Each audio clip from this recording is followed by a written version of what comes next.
Hey folks, welcome back to another episode of the Brand Builder Show, and today's episode has a bit of a twist. We're going to be talking about branding of a bit of an e-commerce brand, but also some personal branding stuff in there as well, which is going to be really interesting, great topic to chat about and explore more ways that you can earn money in your entrepreneurial career. And to do that, we brought on Erica. Erica, welcome to the show today. Thanks for joining us. Yeah, thanks for having me.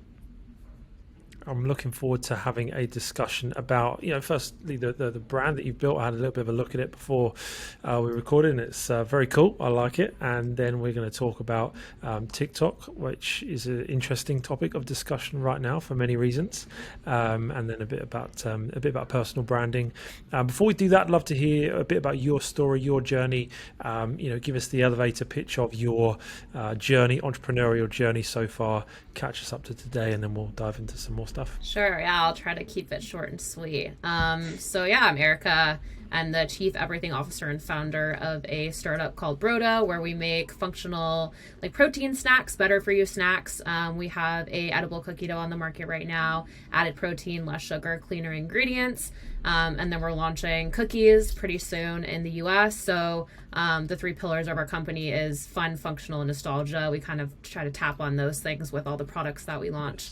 My story, I guess I went to school for psychology, grew up, my parents worked normal jobs. I grew up in a very small town, graduated with a degree in psychology in 2017, worked in my field for just over a year and absolutely hated it. And at my desk, I used to listen to entrepreneurship podcasts. So I would go into work, listen to podcasts all day at my desk while I was filing stuff and scanning stuff and answering calls. And my contract had come to an end at that job, and I decided to quit it, not continue working there, and to pick up everything and go backpacking for 3 months across Southeast Asia. And on that trip, I met entrepreneurs, and that's where the seed kind of got planted in my head. And I realized, I can actually build a business. I don't need to have a business degree. I don't need to have parents that have built businesses before. I just have to have the willingness to learn and figure it out. So I got home, Googled business workshop near me, drove out to a business resource center, learned how to write a business plan, and then later that year in 2019, I launched Brodo. And it's actually a product that I used to eat myself and make for myself back in 2018 when I competed in bodybuilding. I had to replace all of my junk foods and sweets with healthier alternatives, and I would make them myself. And this was something that I made. It was like a healthier, edible cookie dough protein bite, so to speak. So I decided to package it and sell it and brand it as Brodo, and now we're here. Yeah, no, very cool. I love the journey, that it was just something that was something that you wanted to solve for yourself. It's those are the greatest products sometimes, aren't they? And it's a very cool sounding brand. And so we'll dig into some more of that and the journey of that. But to help us get to know you a little bit more as well, we do a little section, lightning round, favorite five, and to try and understand your favorites of some things. So if we could dive into that before we kick into some of the deeper questions, that would be amazing. Do you have a favorite e-commerce brand? So I don't buy that much stuff online. However, there is one company, they're local. I order meal prep, and they're called Macro Foods. And I love their website. It's super easy to navigate. It has all the meals, the nutritionals in there. You can create an account, get points, and get discounts on future orders. So they're one brand that I really like and I love to support, and the quality of the food that they have is really awesome. So I would say them. Nice. And then I'm a big fan of Smart Sweets. I buy a crap ton of Smart Sweets. I don't know if you know, are you familiar with the brand? No, I'm not. So it's like a healthier candy. I think there's 3 grams of sugar per bag. They're not cheap, but they're good, and they're a good alternative. Yeah, no, that's good. Sounds good. Okay, cool. And then in terms of a very on brand, by the way, because you have a food brand, and then you're kind of into food brands. So I am, makes yeah. Sense. Yeah, that's good. Do you have a software or a tool that's your favorite that helps you run the business? I really like Hootsuite because I'm big on content. So I use that to schedule all of our posts on various platforms and look at the analytics there. It's super helpful. Yeah, nice. How about an organic marketing channel? I feel like I know what this might be, but yeah, TikTok, I would say. Yeah. Yeah, definitely. We'll get into some more of that. What about paid marketing? Do you do much of that? I don't really. I think I would say TikTok because I have dabbled in that. It's been challenging just because my product, like, I couldn't sell outside of Canada. But once we launch, there's a lot happening with TikTok right now. But again, and when we launch in the US, I think TikTok would be a good page channel as well. Yeah. Good. Okay. And do you have a favorite business book? I recently read Atomic Habits, and I think that can be applied to a lot of entrepreneurs because I think habits are super important, and that's been very helpful for me. So yeah, absolutely. And then bonus round, because you mentioned podcasts before. Yeah. What was the best entrepreneurship podcast that helped you on your journey? It was called the MFCEO Project by Andy Frisella. Okay. Yeah, I highly recommend people go check that out. I listen to it every day. What does MFCO stand for? Mother CEO. Okay, right. Yeah. Sorry, Not sure if I can swear on here, but No, that's fine. Yeah. I was a bit naive there, wasn't I? Yeah, Okay. that's okay. Walked right into it. I thought you said MFCO, so I was like, but you said MFC. Yeah. Right. I should have picked up on that. By the way, I love your self-proclaimed title earlier, Chief Everything Officer. I like that. I've not heard that before. That's class. Yeah. It's a blessing in disguise. Yeah, well, and a lot of our listeners will be very much in that same boat, so they will resonate with that, having to kind of do everything. And we talk in our community about the book E-Myth, E-Myth Revisited, and drawing out your organizational chart right at the beginning. And it's kind of a great thing to do, but a little bit depressing when you start because your name is like on every single box. It's like, oh geez, but that's how every business starts, right? So that's good. Speaking of which, let's talk about Brodo. You talked a bit about the concept and why you started it. Can you just give us how long has it been going? Did you say? Just over 3 years. Okay, cool. And how's that trajectory been? Have you seen sort of quick growth? Has it been sort of more like gradual growth? How has the trajectory been?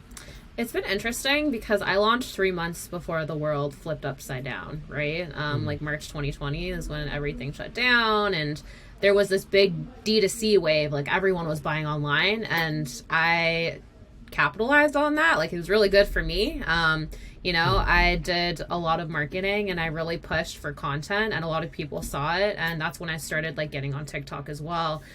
So my D2C channel blew up, and then the following year it was still pretty consistent. And then this year, and last year, even 2022, it kind of flipped. So D2C, things kind of slowed down there. And then we launched into retail, and now we're getting stronger footing and growth in retail compared to online. So that's been really interesting to see. Nice. But this year is the year of scaling, and I am fundraising. I'm taking outside investment to help grow the company quicker and scale quicker. So that's exciting. And I think over the next year, we'll grow a lot quicker than we did last year. 'Cause last year, we got into about 120 doors. And then this year we're looking at expanding and increasing that number. Nice. Yeah. Just on that aspect of retail, what did that look like? Was that just how did it happen? How did it come about? Just circumstance, or did you go out there and pursue it? Yeah, it was challenging because I had to, when I scaled, I basically used to make this stuff myself, right? I would rent a commercial kitchen. I would go in at night, make dough, bring it back to my condo. At one point I was storing it in my car and packing like in the driver's seat. I was super scrappy. And then it started to grow, and I grew my apartment. I could no longer make it. So I found a manufacturer. And then from there I found a distributor. Heard a lot of no's before I heard yeses, and then from there things kind of just fell into place, and we started to grow it into retail because the product itself, it is refrigerated, so it's really hard to scale it online. Shipping costs, especially over the past few years, they've just increased astronomically, and people aren't willing to pay it anymore. They'd rather go in store. So that's kind of why we flipped and shifted our focus from online to retail.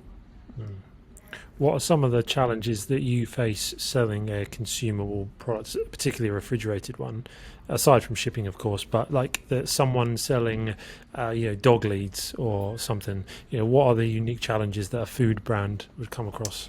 I would say there's just very, especially in Canada, I'm not sure what it's like in the States or like other parts of the world, but there's very limited like frozen or refrigerated storage. And oftentimes there's really high minimums. Like there's one uh, warehouse here, and I talked to them, and their pallet minimum was like 100. I don't have 100 pallets of product. I have like 100 4. pallets. Yeah. So when you're small, it's really hard, like getting people to give you the time of day and take you seriously.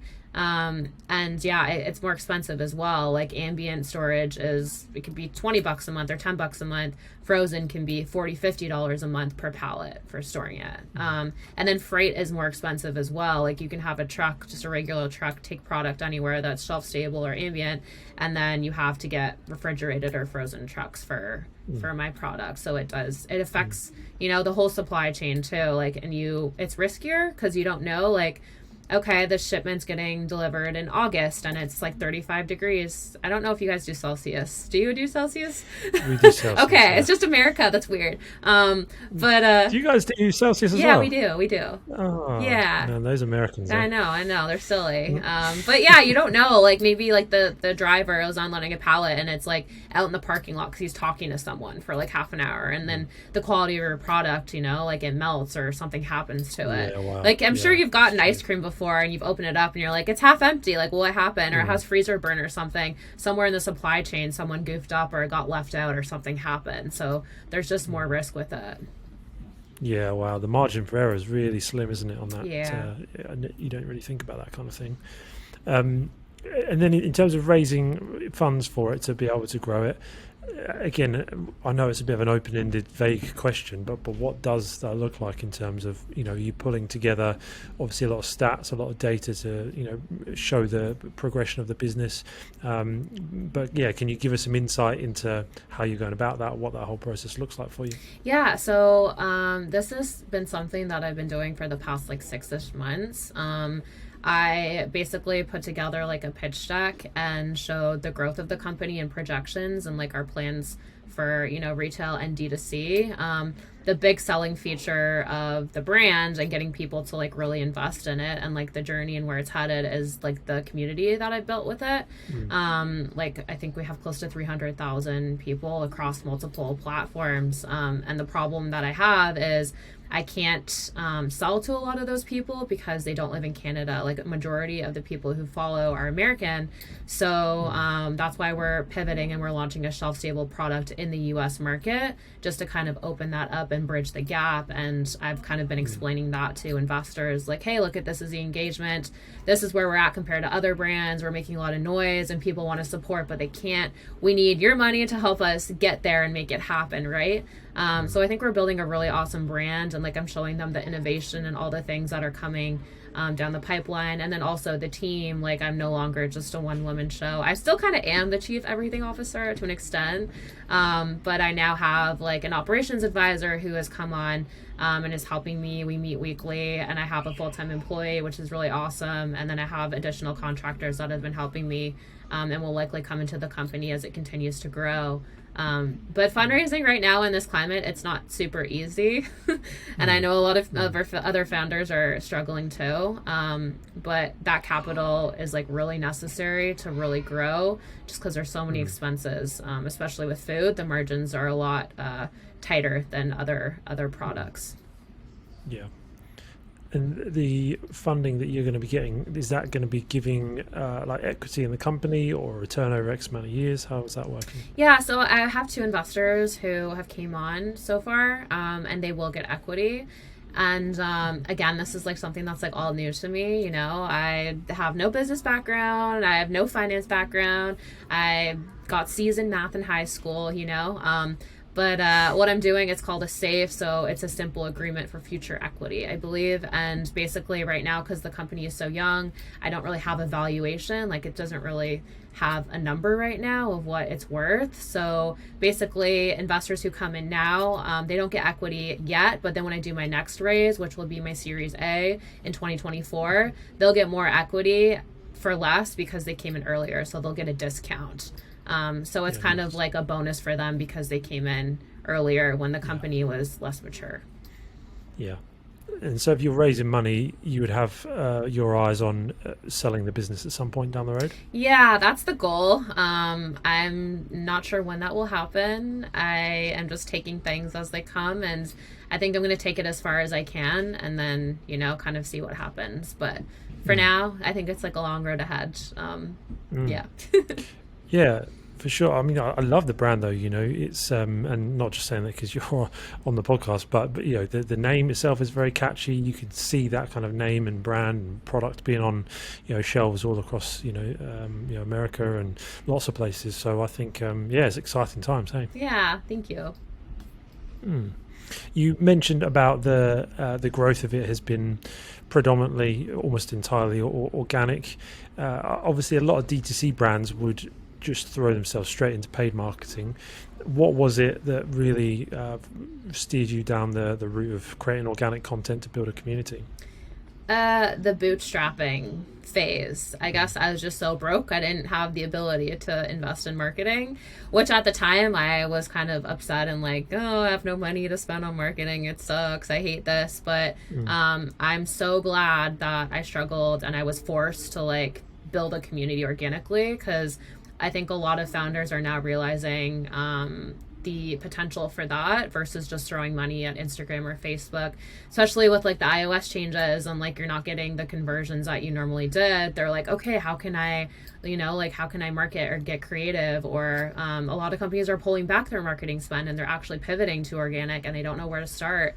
So I think it's really great for brands to start doing that from the beginning. And what I did was, and again, like listening to that podcast, the MF CEO Project, Andy is very big on, like it's one customer at a time. One customer at a time. Word of mouth is so powerful. Treat them all the same, like treat them like golds. They're there for you. And also like the things that I would do as well is like what are your competitors doing and what can you do to be different and stand out? So I would do like handwritten notes. The things that quote unquote can't scale are the things that make you stand out and people really appreciate it. And I think those small touches kind of just like helped build my community. It just kind of sparked and then kind of grew from there. And just consistently showing up too. Like I think some people post once or they have one video that does really good and they're like, I'm good. And it's like, no, you need to ride that momentum and connect with your audience and like continue to build and treat them like your friends rather than like a transaction. I think it all comes down to the mentality that you have around it.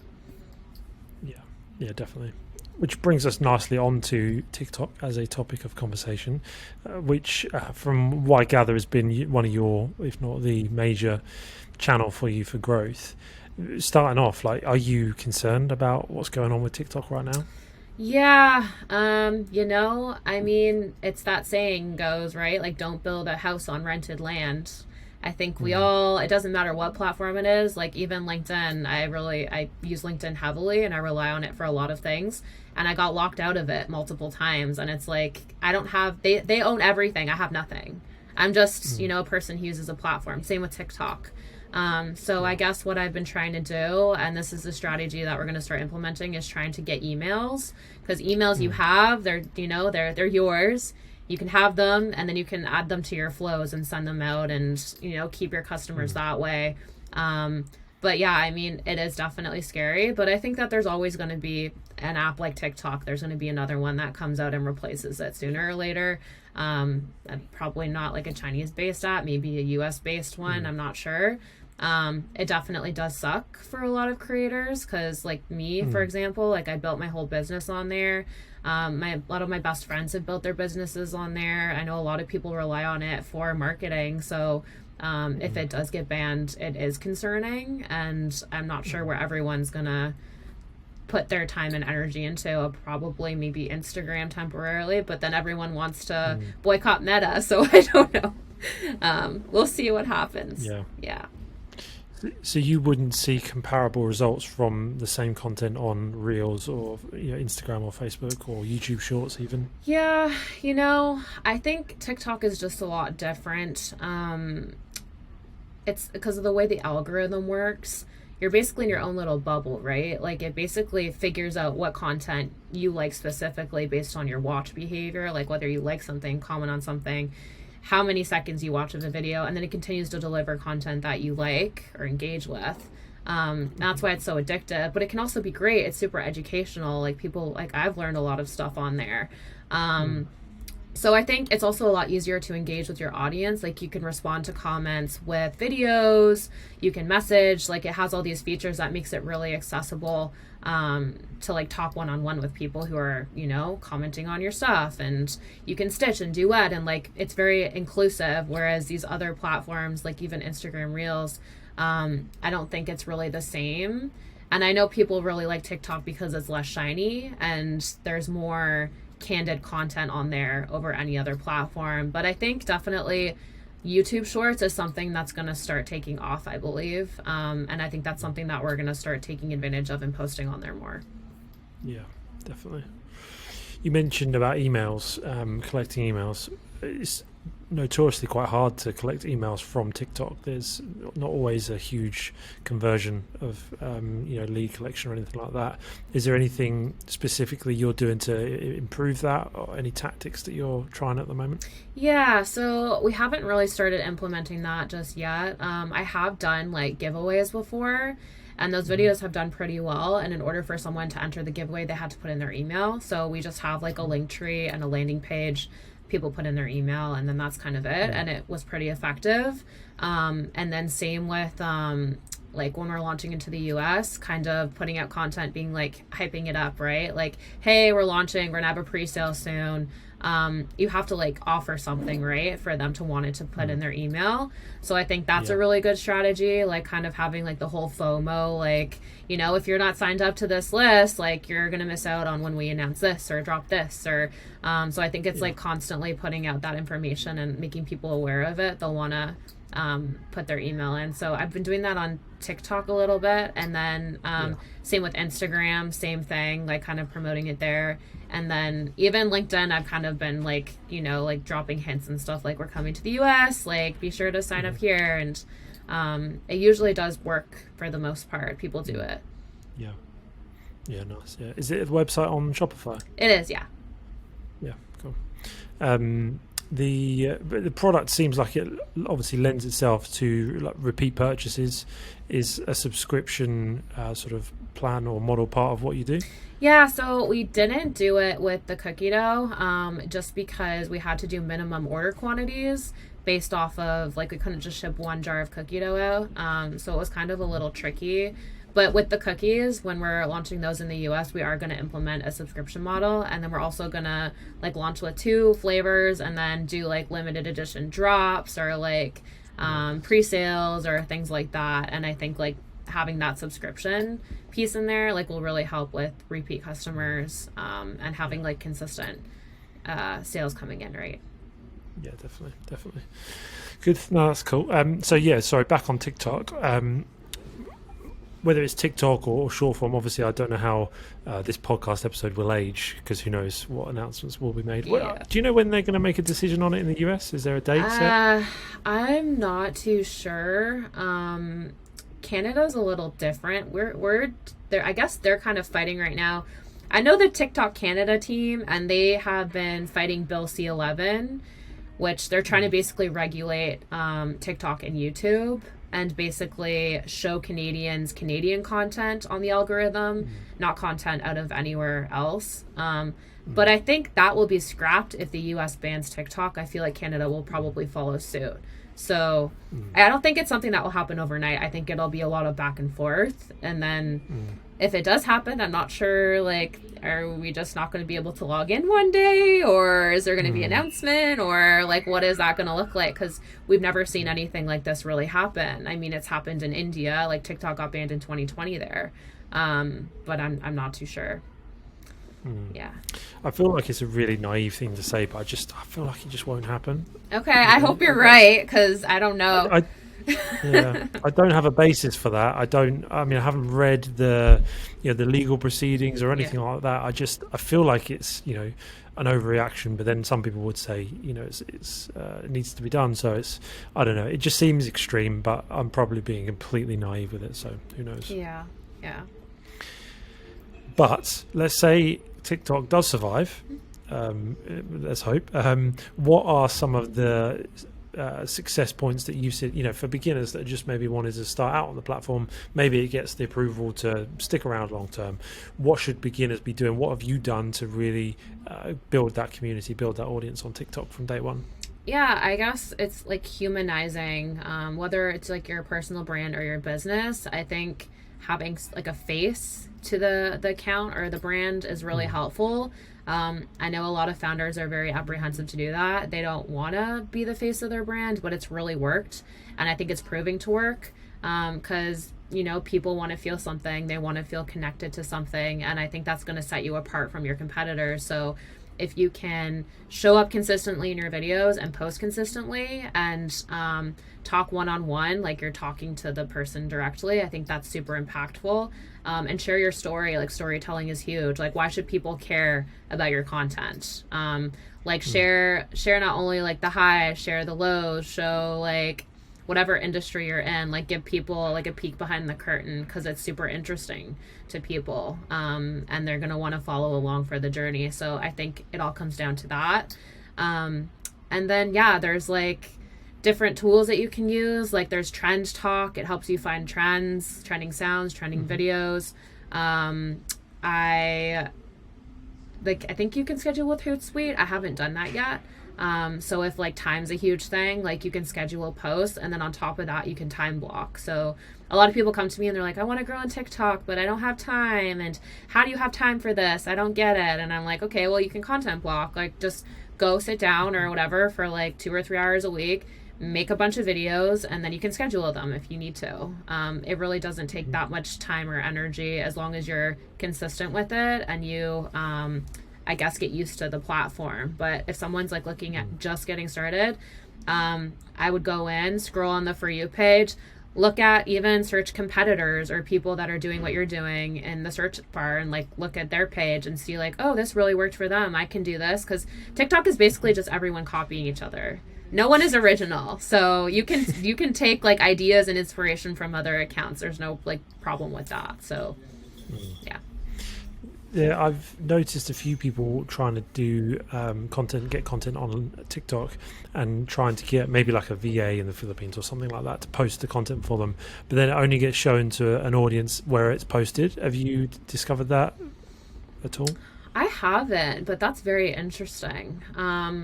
I believe that it could be true. I mean, I wouldn't recommend doing that. Even if you can take some, and this is like something that I'm very good at remembering little things, so it's not a problem for me. But like, if you don't have like a scheduling tool and you need someone, maybe you want to outsource it. I don't know. I personally would sit down and just like, set an alarm like for 9:30 or something, and be like, okay, I'm going to post it today. Or like, make it a habit, like on your lunch break, maybe you're going to post it, like kind of atomic habits. It comes down to habit stacking, like combine the things, right? So that's the advice that I would have. Yeah, no, it's good. I think the only limitation is then, say for me, like I'm in the UK, but a lot of our sales come from the US, and I want to reach a US audience, and it's navigating that, isn't it? But yeah, it's interesting. I'm not sure whether that still happens or that was just like a thing that used to happen. But I just wondered if you'd encountered it. But the other, I'll just quickly tack on to that. So I can like initially like we're pivoting now, but before I can only sell my product in Canada, right? So I didn't want to reach anyone who was outside of Canada. It didn't make sense for me. So I was using like hashtags like Canadian made or Canadian TikTok, things like that, to try to reach that audience. And I think it does work and it does help, because oftentimes a lot of Canadians engage with the content that has those hashtags, and then they'll continue to get content that has those hashtags. So I think if you add in hashtags of different locations, it should help. And it'll also batch it. So if someone searched the hashtag in the search bar, then and if your video performed well, then it would be under that hashtag and they could find it there too. Good idea. Yeah, good thoughts. You mentioned about TikTok for like a brand or personal branding. Something that you're passionate about is personal branding, and you mentioned LinkedIn. You're creating content on LinkedIn. Why do you think it's important for you, and then why do you think it's important for other e-commerce brand owners who are listening to the podcast to build something of a personal brand? Yeah, I am a huge pusher of personal brands. Some people don't love it, some people love it, but I think personally, especially as a startup, you want to build trust, whether that be Mm. with business partners, customers, potential investors. And I think if you're constantly showing up and you're putting out content, you're adding value, you're building a community, it's going to come back to you, right? Like if you are constantly giving, down the road when you need things, you're going to have that community there that's going to help you because you've kind of given so much to them already. And the way that I Mm. look at personal branding, yeah, like you're building your personal brand and, you know, this is me, this is me. But I think also at the same time, your personal brand is the way that you are perceived by others and like the value that you add. So, for example, all the things that I've learned in my 3 years of building Brodo, I've tried to share and like be very transparent with all the failures, the learnings from it to help people prevent them making from the same mistake. And like also, I was posting 3 years ago, I think 2 years ago when I first started on LinkedIn, and sharing the journey. And I didn't really need anything at the time. I wasn't hiring, I wasn't fundraising, I wasn't doing anything like that. But when it came time to me needing to do those things, it was a lot easier because that community was already there and I already have the resources. And it's also a lot easier to get in touch with someone who you normally wouldn't have the ability to, work with or message or whatever, because you've established a presence on there and you have the Yeah. community. So yeah, I love personal Yeah. brands. I think it's worth it. Yeah. Yeah, it's an interesting point of view, I think, because I think when a lot of people think personal brand, they think, well, you would do that because you've got something to sell, and it's an interesting angle that you take there because you don't have. Not that I'm aware of, or maybe you do now, but didn't then. You said when you first started creating content, there wasn't any, specific purpose in terms of anything to sell or anything to raise or anything like that. But the community that you can build from it, and I think that's absolutely true because I'm relatively active on Twitter. Probably, well, not that active. I should be more active, but there's a good community on there of e-commerce. We were quite big in sort of the Amazon space, but also D2C. There's a lot of good operators on there. At the moment, it's just kind of flooded with Chat GPT threads, of how to use Yeah. Chat GPT to automate your life and earn £1 million a month, Yeah. $1 million a month, but all that kind of stuff. But but in general, it's really good, and I've got a lot of value from other people on there. If you need something, if you've got questions, or you need to find what's the best way to do this, there's always people willing to chip in there. So I would 100% concur with that. And but what's interesting, I think, is you've taken the route of making LinkedIn, I think, your number one focus. Talk to us about why that may be, or if there's any other strategies. Are there any other platforms that you're majoring on, or is it just that one?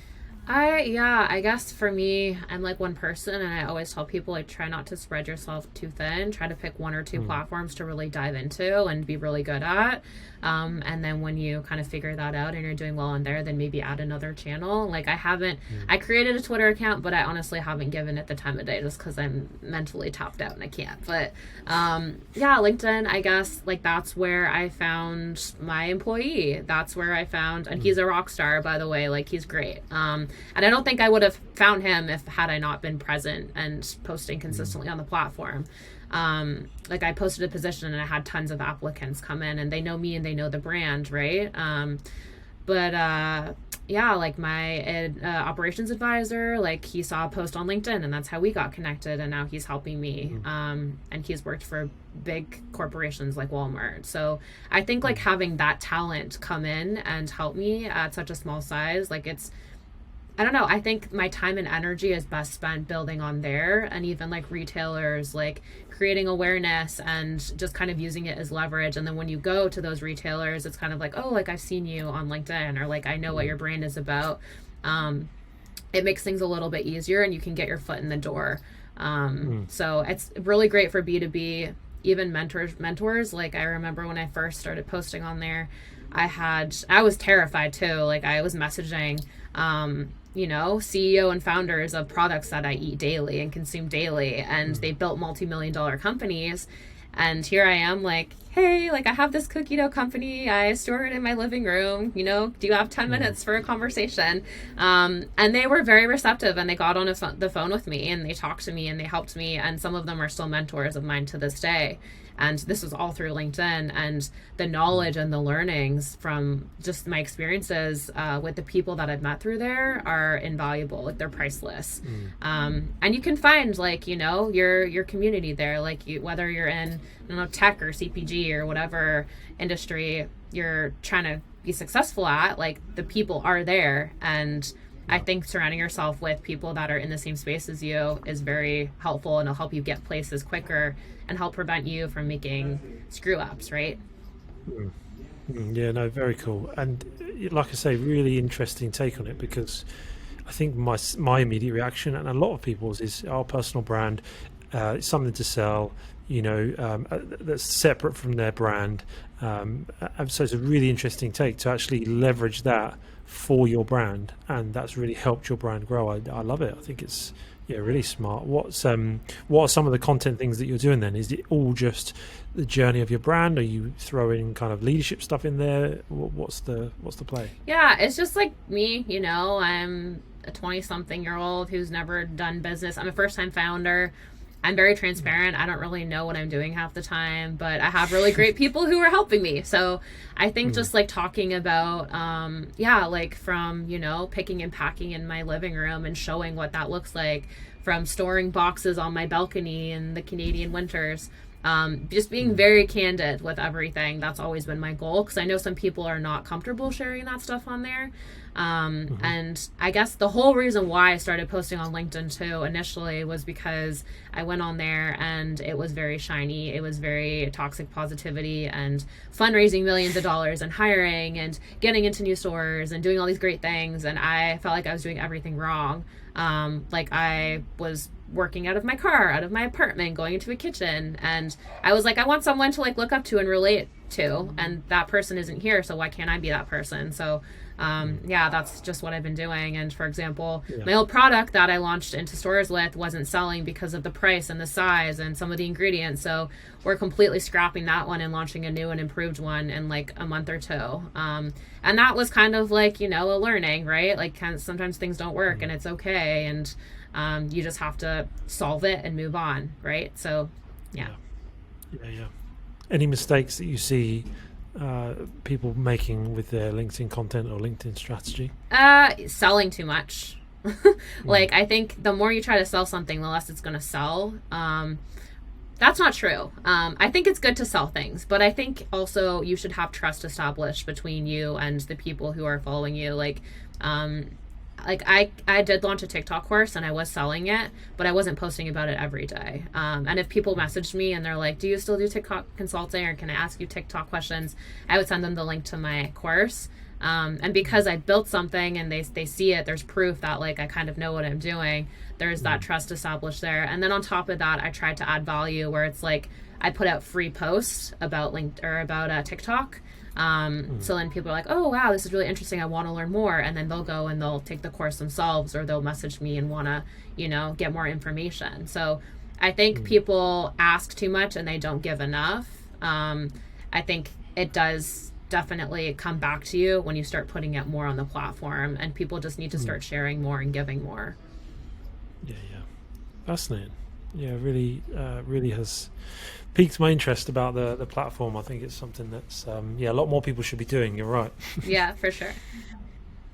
Good stuff. Now, I've found this really interesting. I think you are building a great business. In all honesty, it's the branding is great, and I think that you say you don't know what you're doing, but I think you're doing a really good job. Thank you. And, I think, as a first-time founder, it sounds like you've got some real good direction and vision for the business. So it's an exciting future ahead. Anything that I haven't asked that you think would be good to share before we close up? I think I spilled a lot out, so I think it's fine. I think we're good. You asked good questions. Good. Well, if people do have sort of further questions or want to follow you on LinkedIn, obviously we'll leave the link for that in the description. But is there anywhere else you would like to send people for to get in contact or to find out more about what you do? Yeah, I guess, yeah, LinkedIn, Erica Rankin. You can go to brodo.ca if you want to sign up to the waitlist if you're in the States, and you want to get some really good cookies. And Nice. yeah, I guess those two places. And I have my website, growwitherica.com, if you're interested in working together. Perfect. Yeah, we'll put those in the show notes and the description. Have you looked at getting the .com for Brodo? Oh, yeah, there's a cyber squatter. Oh, Yeah. yeah, yeah. We've got a .com for one of our brands that we. It was like too expensive when we started, and now it's triple the price, and they just won't budge on it. It's a nightmare. But Sucks, eh? yeah, it does. It does because I really do want the .com. Because I personally do believe that it does make a big difference especially for D2C brands. For tech stuff maybe not, and some other verticals maybe not, but for D2C brands, .com, yeah, is a big deal, I think. But Yeah. it's frustrating. Yeah. Yeah. Gotta look Anyway, at alternatives. we digress. Yeah, we digress. Yeah, indeed. Good stuff, Erica. Thanks so much for taking the time out. Really appreciate all that you've added, and yeah, I'm going to be following you on LinkedIn. I'm looking forward to following the journey some more. Awesome. Thanks, Ben. Awesome. Well, thanks everyone for listening to the show today. I'm sure you got as much out of that as I did. Make sure you follow up on it, build your audience, build a personal brand, and get out there and build value, build community, because there's so much value to be had from it. Thanks for joining us in this episode. Make sure to like and subscribe, all that good stuff, and we'll see you in the next episode, same time next week. Take care, guys.